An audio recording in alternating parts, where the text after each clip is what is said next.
안녕하십니까 부산 시민 여러분. 저는 초등학교는 사상구에서, 중학교는 진구에서, 고등학교는 북구에서 18년 동안 부산에 살았던 부산 토박이 부산의 딸 정예서입니다. 지금 막 걸음마를 뗀 제 사촌 동생들과 집에 있을 남동생이 먼 훗날 역사책에 쓰인 지금 이 순간을 배우며 제게 물었을 때 부끄럽지 않게 당당하게 여기 나와서 말했다고 말하고 싶어서 이 자리에 나오게 되었습니다. 5개월 전 학교에서 민주주의의 역사를 배웠던 저와 제 친구들은 분노했습니다. 교과서에서 말하는 민주주의가 삼권 분립이 국가 원수의 책임이 전혀 지켜지지 않는 현 정국을 보고 말입니다. 대통령이 고3보다 삼권 분립을 모르면 어떡합니까? 이래서 되겠습니까? 교과서에서만 보선 비상계엄령이 책 밖으로 튀어나왔습니다. 우리는 지금 역사의 한순간에 서 있습니다. 어린 시절 엄마에게 이게 뭐야 저게 뭐야 묻던 어린아이는 지금 더 이상 그걸 묻지 않습니다. 그러나 저는 이 자리에서 우리나라 정부에게 대체 당신들이 말하는 민주주의가 무엇인지 묻고 있습니다. 우리나라에서 보수의 의미는 이미 문드러진 지 오래입니다. 국민의힘은 더 이상 보수주의 정당이 아닙니다. 반란에 가담한 반민족 친일파 정당일 뿐입니다. 여당 대표 한동훈은 자신이 한 말을 지키십시오. 오늘 낮에 말했던 대통령의 직무정지와 탄핵 찬성을 지키십시오. 자신이 한 말에 책임을 지십시오. 당신들이 말하는 질서 있는 퇴진의 결과가 어젯밤 뉴스에서 보았던 국회 퇴장입니까? 지난밤 국민의힘 의원들은 당의 배신자가 되는 것이 아닌 국민에 대한 배신자가 되는 것을 선택했습니다. 오늘 오전 한동훈의 성명 발표를 듣고 정말 어이가 없었습니다. 국민만을 생각하겠다. 지금 그게 할 말입니까? 지금 국민의힘 국회의원들은 대체 무슨 자격으로 국회의원 배지를 달고 서울에 있습니까? 어디에 있는지도 모르는 윤석열 대통령을 들으십시오. 국민의 목소리가 당신에게는 괴담입니까? 대국민 담화 입은 아이돌 영상 통화입니까? 2분이면 컵라면 하나도 못 끓여 먹습니다. 우리가 공포에 떨었던 3시간 동안 대통령이라는 작자는 대체 어디서 뭘 하고 있었습니까? 계엄 사태 나흘 만에 진솔한 설명과 해명 없이 쏘리 다시 나갈게 신명 끼쳐서 미안하다로 끝마친 윤석열 대통령. 그럼 저도 그냥 세상 만사를 쏘리 죄송하기은 하고 끝마치고 싶습니다. 그리고 국민의힘 부산시의원 17명에게 말합니다. 자신의 권력과 자리를 지키기에 급급한 집단을 저의 대변인으로 인정할 수 없습니다. 계엄 해제 표결에 불참한 탄핵 소추와 표결에 불참한 여당 부산시의원 17명의 이름을 잊지 않을 것입니다. 당신들은 무엇을 위해 부산을 대표하는 국회의원을 하고 있습니까? 어제 저녁 윤석열의 탄핵 표결이 부결되었습니다. 국민의힘은 심기일전하여 법치주의를 지킬 방안을 찾겠다고 그랬습니다. 그 방안이 표결 불참 의회 퇴장입니까? 그게 여당의 대답입니까? 국민들이 두 눈 시퍼렇게 뜨고 다 보고 있는데 본인들의 당에 미래가 있다고 생각하십니까?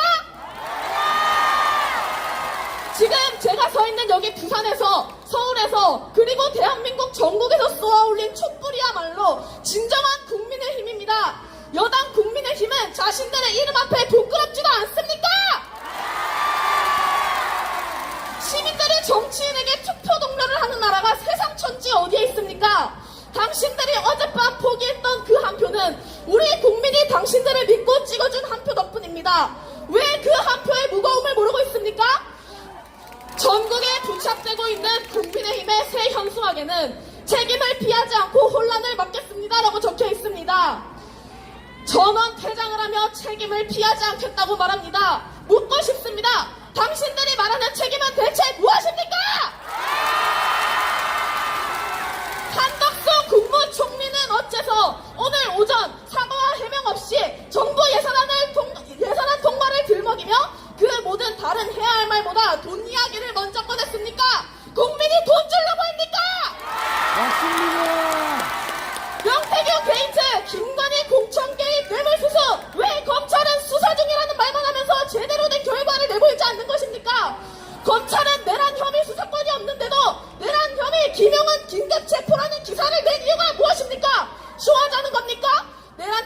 나라는 경찰의 권한인 걸 모르는 검찰도 있습니까? 덕후에게 덕질만 할 수 있는 나라를, 엄마에게 볼 드라마만 걱정하는 나라를, 아빠에게 낚시 장소만 고민하는 나라를, 그런 나라를 제발 만들어달란 말입니다. 민주주의란 모든 시민이 평등하게 권리를 누리고 스스로의 운명을 결정할 수 있는 체제입니다. 그것은 독재나 폭력으로 결코 억압될 수 없는 시민의 힘이며 약자와 소외된 이들에게 조망과 희망을 약속하는 유일한 길입니다. 그러나 지금 이 순간 우리의 민주주의는 깊은 위기에 처해 있습니다. 정부는 국민의 목소리를 외면하고 권력을 무기로 삼아 시민의 자유를 억누르고 있습니다. 우리는 대한민국의 역사를 기억합니다. 군부 독재의 억압을 뚫고 이룩한 민주화의 성과를 기억하며 수많은 시민의 헌신과 희생이 있었기에 오늘날의 자유가 가능했다는 사실을 잊지 않습니다. 역사는 우리에게 묻습니다. 지금 이 순간 우리는 어떤 선택을 할 것인가? 침묵 속에서 억압을 용인할 것인가? 아니면 시민의 이름으로 민주주의를 다시 세울 것입니다. 역사는 우리에게 말합니다. 일제에게서 광복을 얻어냈을 때도, 이전 정부들에게서 민주주의를 얻어냈을 때도 나라를 지켜왔던 건 늘 약자였습니다.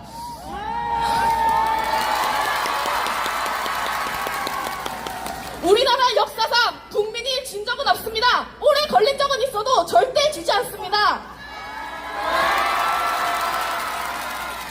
2016년 박근혜 전 대통령의 탄핵 소추안 또한 12월에 발의되었으나 다음 3월에 탄핵되었습니다. 다들 기억나십니까? 지금 우리가 보내는 추운 겨울은 따뜻하게 맞을 봄을 위해 서울의 봄을, 부산의 봄을, 나아가 대한민국의 봄을 막기 위함이라고 생각합니다. 하물며 윤석열도 굿트라이 했는데 우리라고 못하겠습니까? 인터넷에 이런 말이 있습니다. 세상은 호락호락하지 않다. 하지만 괜찮다. 나도 호락호락하지 않으니까 우리가 호락호락하지 않은 민족이라는 걸 저 정부들에게 말해줘야 되지 않겠습니까? 윤석열 대통령이 쓴 업무 추진비 밥값 술값 1억 4,600만원 그렇게 먹어내고도 배가 고픕니까? 우리나라 국민들은 민주주의가 미치도록 고픕니다. 지금 이 시국에 대통령의 퇴진을 촉구하는 것은 더 이상 정치색의 문제가 아닙니다. 대통령은 헌법 66조 제2항 대통령은 국가의 독립, 영토의 보전, 국가의 계속성과 헌법을 수호할 책임을 진다를 여전히 위배하고 있습니다. 내란 우스개 윤석열을 지지하고 중립을 지킨다는 건 반란에 동조하는 것과 다름이 없습니다. 지금도 집에서, 광화문에서, 학교에서, 직장에서 퇴진 시위에 나가는 사람들을 조롱하고 내란범 윤석열을 옹호하는 사람들은 들으십시오. 윤석열을 뽑으면, 그대로 놔두면 피해를 보는 약자들이 바로 당신입니다. 스스로가 기득권이라는 착각은 제발 그만두세요. 언제까지 그런 착각에 빠져있을 겁니까? 수많은 성시원이 성불화가 되고 있는 이 나라를 저는 정말 가만두고 볼 수가 없습니다. 여러분, 놀러도 가고 맛있는 것도 먹고 하고 싶은 거 다 하세요. 계속 관심 갖고 지켜보면 자신만의 방법으로 연대하면 됩니다. 그리고 지치지 마세요. 지나친 분노는 무력감으로 이어지기 쉽습니다. 우리가 해야 할 탄핵은 장기전입니다. 우린 이제 막 발걸음을 뗐을 뿐입니다. 저와 제 친구들은 61년 5.16 군사정변을 겪지 않았으나 2014년 세월호를 겪었습니다. 80년 5.16 민주화운동을 겪지 않았으나 22년 이태원 참사를 지켜봤습니다. 지금 집안에 있을 전국의 청소년들에게, 제 친구들에게 말하고 싶습니다. 나와서 함께 해주세요. 그리고 목소리를 내주세요. 저는 늘 한국이 싫다고 해외에서 살고 싶다는 말을 달고 살았습니다. 하지만 지금 이 시위에 나와 연설을 하는 저를 보니 깨달았습니다. 부산에서 보이는 넓은 바다가, 학원 끝나고 사먹는 물떡이, 시시콜콜한 대화를 나누는 제 친구들이, 소중한 내 가족이 있는 내가 사랑하는 것들이 자리 잡은 이 나라를 아직까지 떠나고 싶지 않다는 것을요. 국민을 버린 정부는 더 이상 대한민국을 대표하지 않습니다. 전국 각지에서 열리는 시위가 말해주고 있습니다. 우리는 아직까지 이 대한민국이라는 나라를 너무나 사랑하고 있습니다. 함께 가야 합니다. 역사를 바로잡고 민주주의를 수호합시다. 그 길이 우리의 미래이며 우리의 이름입니다. 민주주의와 보수주의의 바탕 아래 건강한 보수와 건강한 진보로 발전적인 선의의 대결을 만들어줘야 하지 않겠습니까? 마지막으로 구호 외치면서 마치겠습니다. 반란범 윤석열은 탄핵하라! 김건희를